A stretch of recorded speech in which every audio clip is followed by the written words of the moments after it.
శ్రీ మందక్ష మాదిగన్న గారి నాయకత్వం మరి ఈరోజు తెలుగు రాష్ట్రాలలో మరి ప్రత్యేకంగా తెలంగాణ రాష్ట్రంలో శుభదినంగా మాదిగ 59 ఉపకులాలకు శుభదినంగా భావిస్తున్నాం.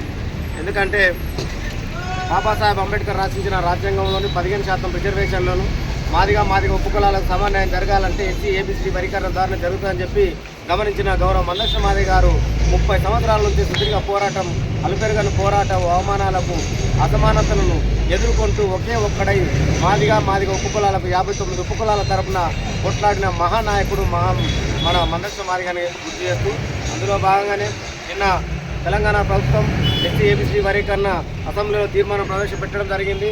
మరి వారికి కూడా ధన్యవాదాలు తెలియజేస్తున్నాం.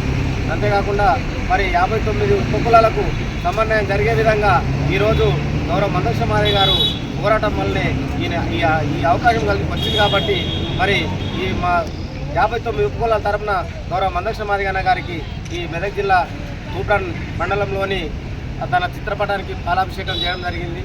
అందులో భాగంగానే మరి ఏబీసీ వర్గీకరణ జరిగింది కాబట్టి అన్ని ఉపకులాల ఐక్యత మరికొంత పెరిగే అవకాశం ఉంది. మరి అంతేకాకుండా ఈ ముఖ్యంగా మాదిగ ఉపకులాల స్థితిగతులను గమనించిన గౌరవ నరేంద్ర మోడీ గారికి కూడా ప్రత్యేక ధన్యవాదాలు తెలియజేస్తున్నాం. అంతేకాకుండా అసెంబ్లీలో బిల్లు ప్రవేశపెట్టడానికి చొరవ చూపించిన ప్రతి ఒక్క రాజకీయ నాయకులకు గౌరవ ముఖ్యమంత్రి కూడా ధన్యవాదాలు తెలియజేస్తున్నాం. మరి ముఖ్యంగా మాదిగ ఉపకులాలకు ఈరోజు అవకాశాలు వచ్చే ఫలితాలు దక్కే అవకాశం ఉంది. కాబట్టి మనందరికీ మా సంబరాలు చేసుకోవడానికి అందరము ముఖ్యంగా ఇందులో పాల్గొంటామని చెప్పి గుర్తు చేస్తూ జై మాదిగ, జై మందక్ష మాదిగ, జై మాదిగ. జై మాదిగ. ఏబిసిడి వర్గీకరణ అంటేనే 59 ఉపకులాలకు సమన్వయం దక్కాలని చెప్పేసి పోరాటం. ఆనాడు అంబేద్కర్ రాసిన రాజ్యాంగంలో పొందుపరిచినటువంటి 15% రిజర్వేషన్లకు 59 ఉపకులాలు ఉన్నాయి. కాబట్టి వాళ్ళకి అందలేకపోయినా ఎవరైతే ముందు ఉన్నారో వాళ్ళే ఫలించారు. కాబట్టి ఐపీఎస్ ఆఫీసర్ కొడుకు ఐపీఎస్ ఆఫీసర్ అయ్యాడు, ఐఎస్ ఆఫీసర్ కొడుకు ఐఏఎస్ ఆఫీసర్ అయ్యాడు.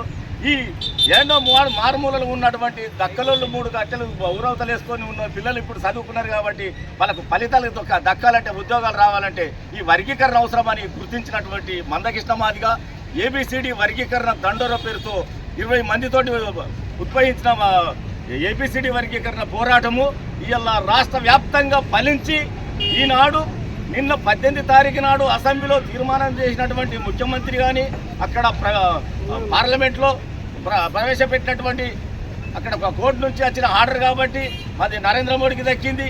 ఇది అమలు చేసింది ముఖ్యమంత్రి రేవంత్ రెడ్డికి దక్కింది. ఈ ఫలితాలు మేము దక్కించుకోవాలంటే ఇప్పుడు మన పిల్లలు చదవాలి, చదివి ఆ ఫలితాలు మనం పొందాలి. ఉద్యోగాలు రావాలంటే మరి చదవకపోతే ఈ ఆశ్చర్యం కూడా లాభం లేదు. మన పిల్లలను మనం చదివించుకొని మనం స్వేచ్ఛగా బతకాలంటే మన పిల్లలు బాగా చదవాలి, అందరూ చదివించాలి, అన్న పేరును నిలబెట్టుకోవాలి. ఇది చరిత్రలో నిలిచిపోయింది. కాబట్టి ఇవాళ మనం సంబరాలు చేసుకుంటున్నాము.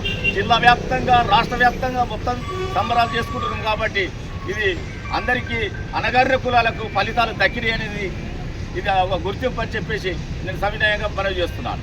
జై మాదిగ. మరిన్ని న్యూస్ కోసం సోషల్ మీడియాని సబ్స్క్రైబ్ చేసి సపోర్ట్ చేయగలరు please. Me Chandi Srinivas, journalist.